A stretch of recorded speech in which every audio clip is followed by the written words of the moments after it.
All right, last one, the hard one. Now, with this one, I have a whole lot going on.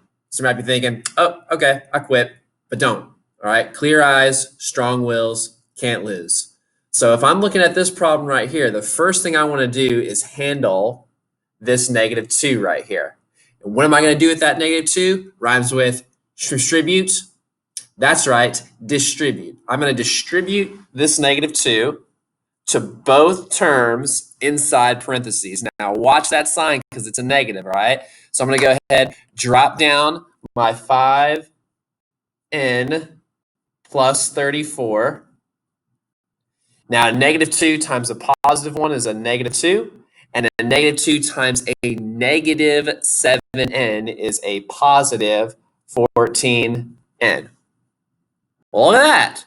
Now I have the exact same type of problem as we had the previous video.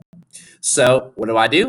I'm going to get all my variables to one side of the equal sign. Again, I'm going left side. And then I'll get all my constants to the other side. So I have a +14n right here. So I'll just go ahead and subtract 14n from this side and subtract 14 and from I feel like I'm baiting you guys a little bit too much. I feel like most of you guys already know how to do all this stuff, but better safe than sorry. So 5n minus 14n. Watch that sign.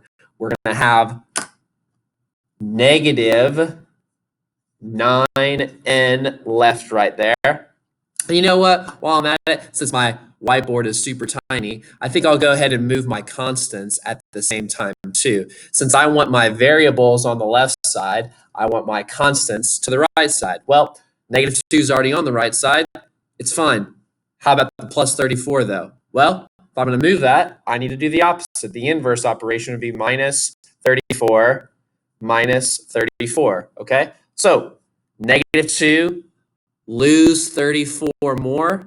This brings me now to -36 right there. So -9n equals -36. Last step, how do I undo that -9? Well, since it's attached right to the n, all I need to do is inverse multiplication, which is division. So I will divide both sides by -9.